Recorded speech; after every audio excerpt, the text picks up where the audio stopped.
Pilkades Ogan Ilir 2022 di Desa Tanjung Sejaro dibatalkan. 1 dari 2 calon kades mengundurkan diri. Calon kades di Desa Tanjung Sejaro nomor urut 2 bernama Tin Isnain mengundurkan diri Selasa 20 September 2022 di tengah tahapan Pilkades Ogan Ilir 2022. Akibat salah satu calon kades yang mengundurkan diri, maka Pilkades di desa tersebut yang menjadi bagian dari Pilkades Ogan Ilir 2022 terpaksa dibatalkan. Surat pengunduran Tin diserahkan kepada Ketua Panitia Pilkades Tanjung Sejaro. Menurut Ketua Panitia Pilkades Tanjung Sejaro Ledi Muso, Cakades yang bersangkutan juga menyerahkan uang denda sebesar 50 juta rupiah.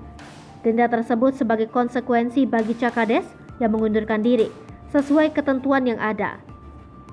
Disinggung mengenai alasan pengunduran Cakades tersebut, Muso mengaku tak tahu, karena yang bersangkutan tak menyertakan alasan di dalam surat pengunduran diri. Sebelumnya hanya ada 2 Cakades di Tanjung Sejaro dengan pengunduran diri salah satu calon sesuai peraturan Bupati Ogan Ilir nomor 43 tahun 2022 tentang pemilihan kepala desa, maka Pilkades di Tanjung Sejaro dibatalkan.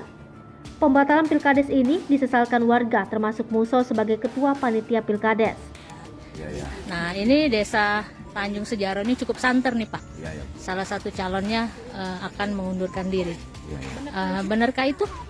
Kalau surat pengajuan untuk pengunduran diri memang sudah kami terima. Atas nama siapa Pak? Atas nama Tin Isnain ini nomor urut 2. Kapan itu? Kemarin, hari apa? Malam kemarin. Malam Suratnya kemarin. kami terima malam kemarin. Kemarin itu segala berkasnya sudah kami serahkan ke kantor camat.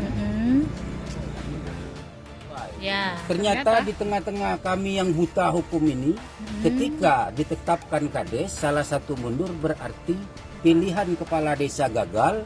Dalam artian kami masyarakat Desa Tanjung Sejaro sampai periode Pilkades yang berikutnya akan dipimpin orang di luar masyarakat Desa Tanjung Sejaro.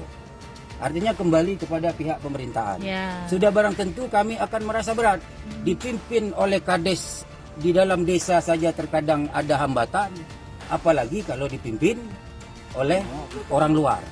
Oleh karena itu harapan saya dengan tidak memihak A ataupun B ke sana dan kemari, harapan kami kepada pemerintah supaya difasilitasi agar Pilkades Tanjung Sejaro ini berjalan, tetap lanjut. Hai pemirsa Sri Popo TV, jangan lupa komen, like, dan subscribe, serta tonton terus berita-berita terupdate lainnya ya.